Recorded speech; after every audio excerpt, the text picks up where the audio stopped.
Okay, IFRS 15 हल्का फुल्का कर दो इधर, हल्का फुल्का, ज्यादा नहीं, बिल्कुल हल्का फुल्का।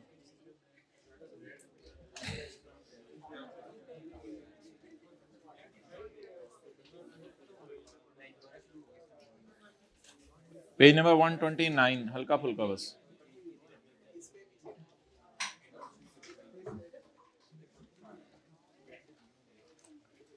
Performance obligations are normally specified in the contract. Page 129. खामोश। Performance obligations are normally specified in the contract. आमतौर पे कितने वादे हैं ये कॉन्ट्रैक्ट में अक्सान लिखा होगा, but could only include promises implied by entities' customary business practices. मिसाल के तौर पे कोई दुकानदार मशहूर हो गया है कि जब भी आप उससे जो है वो आटे की बोरी लेने जाते हैं, साथ वो आपको एक केचप की जो है वो पैकेट पाउच अलग से दे देता है। तो एक दुकानदार मशहूर हो गया हुआ है और ऐसा कॉन्ट्रैक्ट में तो नहीं लिखा होता, तो ऐसी सूरत में जाहिर बात है there will be two performance obligations, there will be two performance obligations. वो लाइनें बनाएगा, sale of atta and sale of ketchup, और पैसे सिर्फ किसके लेगा दुकानदार? आटे के लेगा, लेकिन जाहिर बात है दोनों की स्टैंडर्ड ऑन सेलिंग प्राइस रख के डिस्काउंट एलोकेट करेगा। तो क्या एक नई बात आज पता चली, क्या परफॉर्मेंस ऑब्लिगेशन का कॉन्ट्रैक्ट में लिखा होना जरूरी है या इंप्लाइड भी हो सकती है? तो दुकानदार जो अक्सर मुफ्त चीजें देते हैं नए स्टैंडर्ड के मुताबिक, हम इनको भी सेल में ही डाला करेंगे। कोई अखबार वाली कंपनी है, वो हर साल के एंड के ऊपर एक वॉच छोटे बच्चों के लिए 2-3 हज़ार वाली वॉच पकड़ा के चले जाते हैं, ये हमारी तरफ से, आपने 360 दफा अखबार खरीदी है साल में हमारे से, तो ये एक वॉच हमारी तरफ से। तो वो दो चीजों की सेल रिकॉर्ड करेंगे, sale of watch and sale of newspaper. तो इसलिए जरूरी नहीं कि परफॉर्मेंस ऑब्लिगेशन कॉन्ट्रैक्ट में लिखी हो, वो आपके इंप्लाइड भी हो सकती है। May be a published policy और may be a specific statement, हो सकता है वेबसाइट पे लिखा हो हम ये चीज इसके साथ दिया करेंगे, और may be a specific statement, या पास्ट प्रैक्टिस हमारी ना हो वो चीज देने की मुफ्त, लेकिन अब हमने कहा कि इस दफा जो इस महीने आपको अखबारें बेचेंगे ना, तो महीने के एंड में इंशाल्लाह हम जो है वो आपको गिफ्ट के तौर पे जो है वो एक बिस्किट का बड़ा पैकेट भी ला के देंगे, जिसके अंदर मिसाल के तौर पे 6 बिस्किट के छोटे छोटे पैकेट होंगे, तो वो भी हम ला के देंगे। तो मे be a public statement, but customer के दिल में उसकी वैलिड एक्सपेक्टेशन क्रिएट होनी चाहिए। और अगर आप कई सालों से ऐसे ही कही जा रहे हैं हाँ इंशाल्लाह हम दिया करेंगे, देखेंगे, ये करेंगे, वो फिर कहानियां हैं। तो कस्टमर के दिल में उसकी क्या क्रिएट होनी चाहिए? तो अगर आपने कोई चीज कॉन्ट्रैक्ट में तो नहीं लिखी, लेकिन वो आपकी पास्ट प्रैक्टिस है या पब्लिश्ड पॉलिसी है या स्पेसिफिक, जिससे कस्टमर के दिल में उम्मीद क्रिएट हो गई, तो इसको भी हम कहा करेंगे it is also a performance obligation. तो मिसाल के तौर पे newspaper plus watch, wrist watch, तो ये प्रैक्टिस थी, पास्ट प्रैक्टिस थी मिसाल के तौर पे, जिसकी वजह से अब हमारे कितने वादे होंगे? 2 वादे। लेकिन इस पे वो ये टेस्ट लगा लें ये डिस्टिंक्ट है या नहीं, ये जरा देख लें ये डिस्टिंक्ट है या नहीं। क्या ये अपनी जात में अलग अलग चीजें हैं? क्योंकि हम या दूसरे सेलर इनको अलग अलग बेचते हैं। क्या इन दोनों इनपुट्स को कंबाइन करके कंबाइंड आउटपुट दी जा रही है? अखबाराइज्ड घड़ी? नहीं। क्या किसी एक चीज को सिग्निफिकेंटली मॉडिफाई किया जा रहा है? क्या ये हाईली डिपेंडेंट है? तो अल्लाह का शुक्र है ये 2 वादे हैं, क्योंकि ये डिस्टिंक्ट है अपनी जात के अंदर, और कॉन्ट्रैक्ट के कॉन्टेक्स्ट में भी डिस्टिंक्ट है। तो फ्री वॉच, लेकिन देयर विल बी 2 वादे, because there is a past practice, published policy और अ स्पेसिफिक करंट स्टेटमेंट।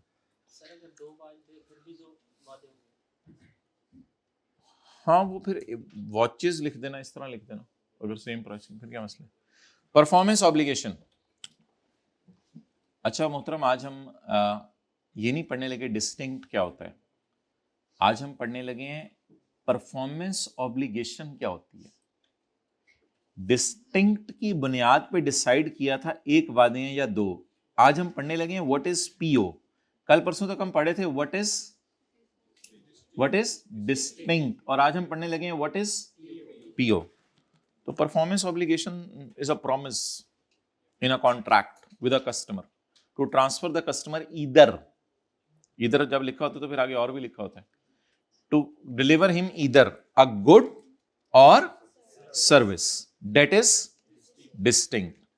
या कई दफा हम उनको बंडल ऑफ गुड्स और सर्विसेज भी दे देते हैं, यानी 4 चीजें 5 चीजें। तो एक डिस्टिंक्ट चीज का बेचना is called as performance obligation. किसी एक अलग चीज का बेचना, मार्कर का बेचना, कीबोर्ड का बेचना, that is called as a distinct good, इसका बेचना परफॉर्मेंस ऑब्लिगेशन है।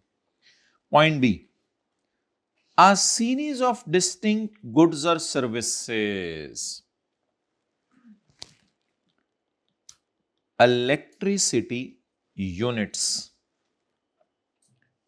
Electricity units के अंदर अक्सान क्या कैरेक्टरिस्टिक्स पाई जा रही है?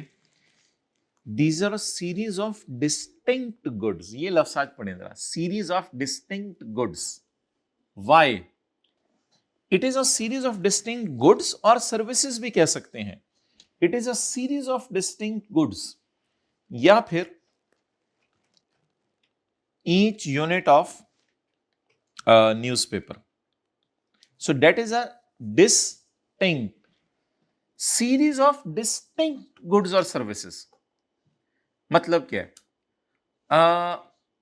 कल वाली अखबार के लिए आज वाली अखबार, आज वाली अखबार के लिए कल वाली अखबार जरूरी है या ये डिस्टिंक्ट है दोनों आपस में? डिस्टिंक्ट है, कोई जरूरी नहीं। अभी जो मैं यूनिट इस्तेमाल कर रहा हूं, अब अगला यूनिट और ये यूनिट आपस में डिपेंडेंट है या कोई डिपेंडेंट नहीं है? इसलिए कई दफा लाइट चली जाती है, कोई नहीं उस टाइम यूज नहीं करते, पिछली यूज हो गई होती है। तो ये डिस्टिंक्ट चीजें होती हैं। हर यूनिट डिस, हर अखबार डिस, स्विमिंग पूल में हर मिनट डिस्टिंक्ट है, जिम सर्विस में हर मिनट डिस्टिंक्ट है। But there is a series of distinct goods, लेकिन वो चीजें आपको सीरीज की फॉर्म में मिल रही हैं, मुसलसल मिल रही हैं, मुसलसल मिल रही हैं। Series of distinct good services that are substantially the same, और एक ही चीज मिल रही है हर मिनट में। स्विमिंग पूल में वही चीज आप एंजॉय कर रहे हैं, हर अखबार के अंदर आप वही चीजें एंजॉय कर रहे हैं, सेम चीज है। अखबार पिछले साल, पिछले दिन भी थी, आज भी थी। And that have the same pattern of transfer to customer, और पैटर्न भी एक ही है, बंदा आता है आके देके चला जाता है। स्विमिंग पूल के अंदर पैटर्न ये है कि उन्होंने पूल बनाया हुआ है, आप उसके अंदर जाके नहाते हैं। जिम के अंदर ये है, उन्होंने जिम की सहूलतें दी हुई हैं।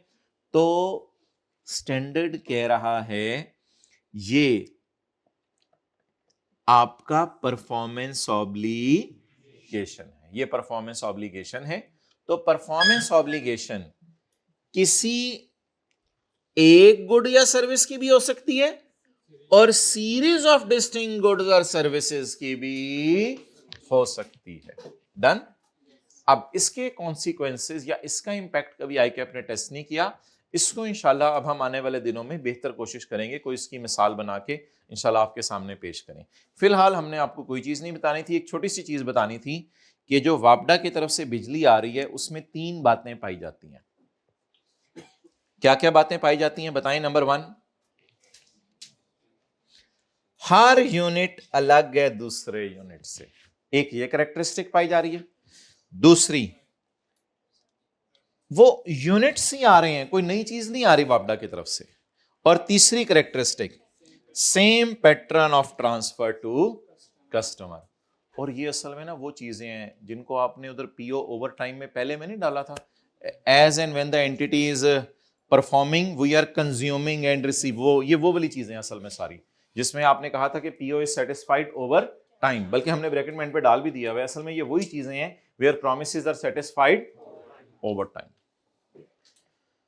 अब बताएं बिजली का हर यूनिट डिस्टिंक्ट क्यों है? क्योंकि एक दूसरे से अलग है, उसके लिए कोई दूसरा यूनिट हमें जरूरी नहीं है। हर अखबार डिस्टिंक्ट क्यों है? क्योंकि एक दूसरे से अलग है, और पैटर्न ऑफ ट्रांसफर भी उनका सेम है।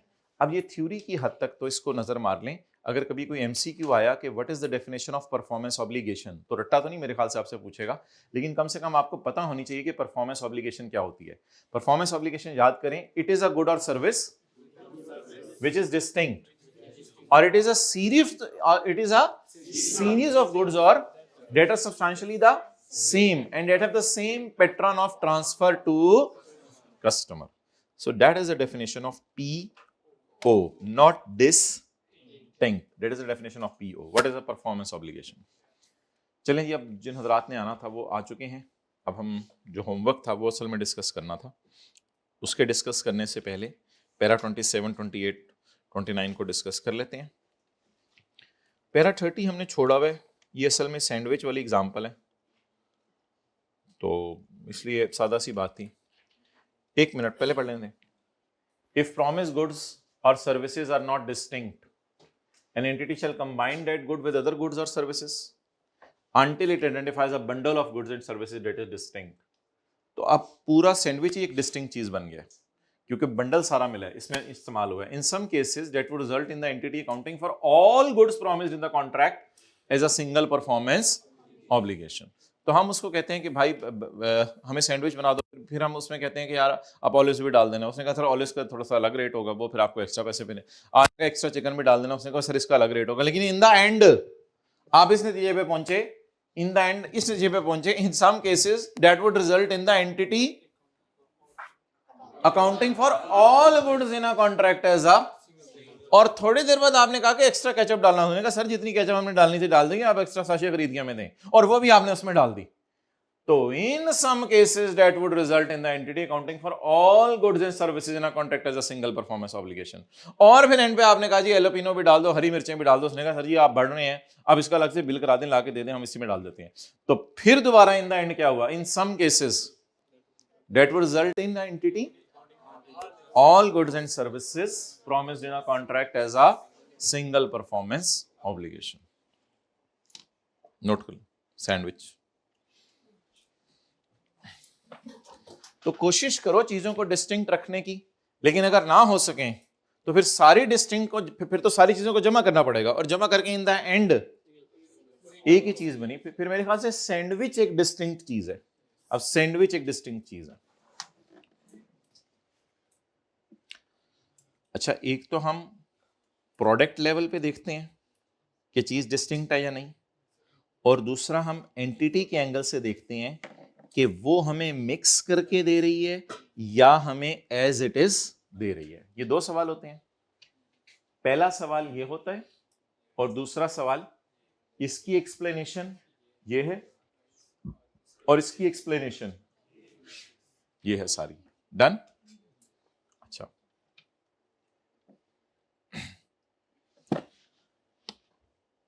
एक आध मिसाल आपको दी हुई है, लेकिन बहुत ही ये टेक्निकल बात हो जाएगी। कर देते हैं, चलें, खैर है, जिस किसी को समझ आ गई। बात वैसे आसान सी है, शायद आपको समझ आ जाए।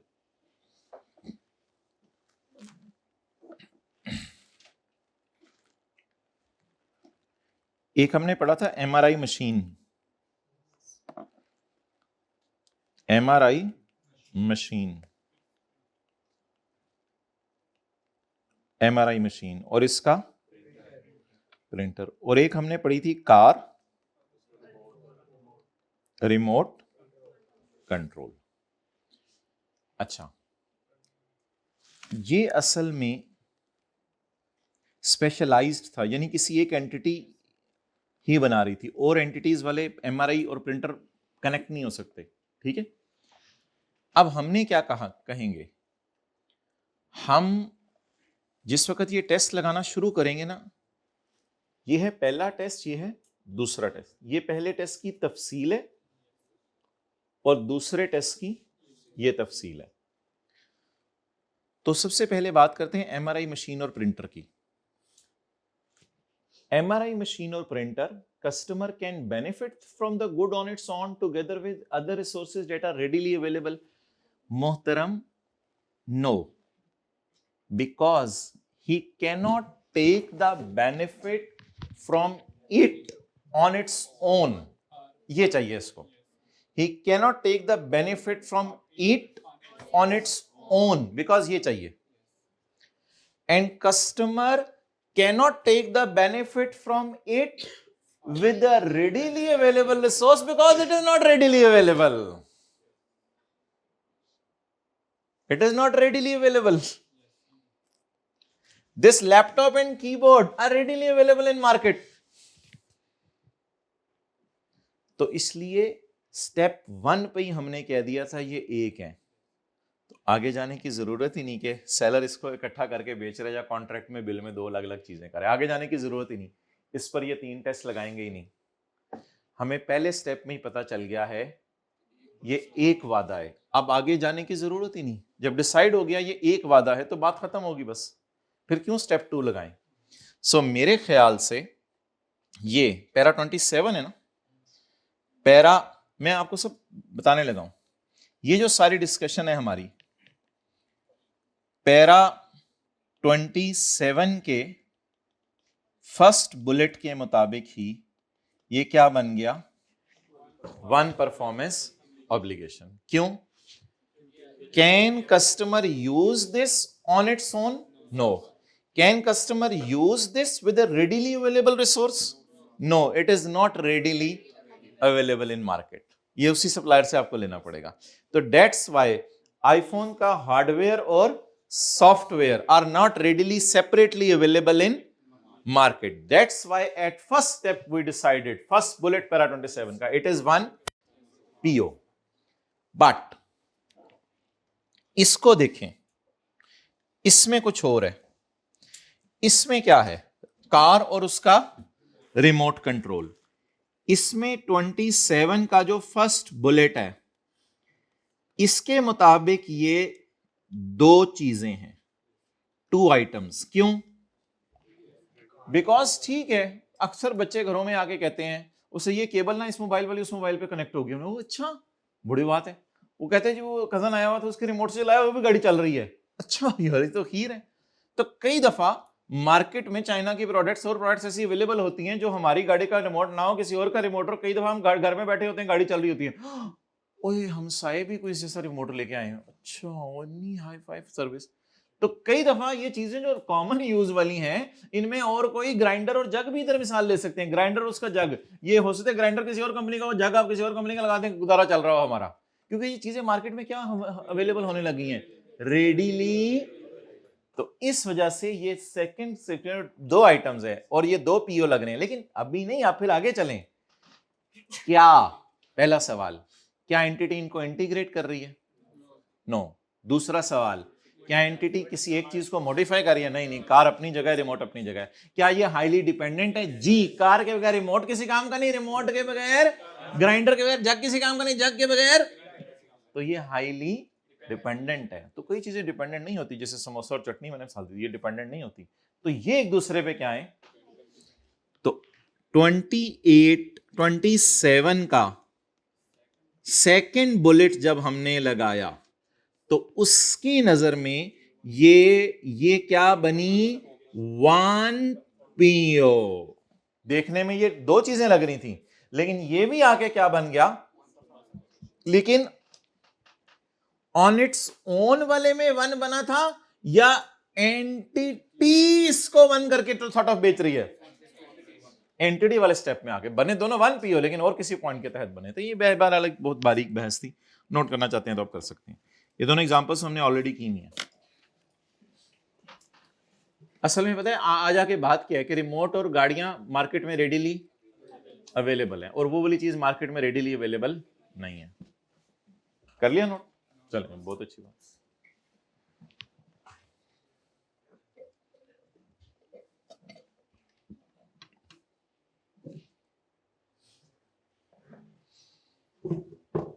पता नहीं इतनी बातें करनी चाहिए थी या नहीं।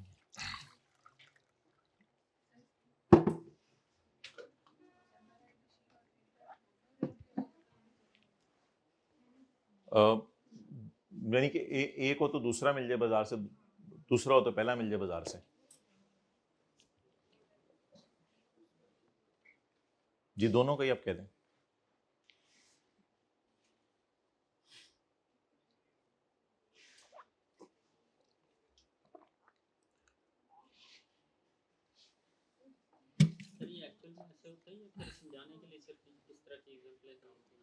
नहीं एक्चुअल देखो, एक्चुअल में ही ऐसे होता है तो दुनिया में ये मैं दिखा रहा हूं ना, एक्चुअल में ही है, ये एक्चुअल ही मिसालें हैं।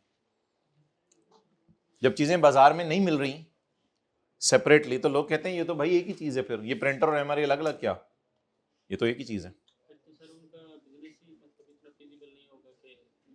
नहीं, वो ये स्पेशलाइज्ड बिजनेस है, ये तो बड़ा जबरदस्त बिजनेस होता है इनका। इनके पास तो बड़े लोग आते हैं यार, ये आपकी प्रोडक्ट बड़ी जबरदस्त है लेकिन इन दोनों के इकट्ठे ही हमने बेचना है। हाँ ठीक है, वो अगर उनको महंगा पड़ा है या क्वालिटी अच्छी नहीं है, क्वालिटी अच्छी नहीं है तो फिर किसी और के पास जाएगा, तो क्वालिटी अच्छी होगी तो लोग आपके पास आएंगे ना।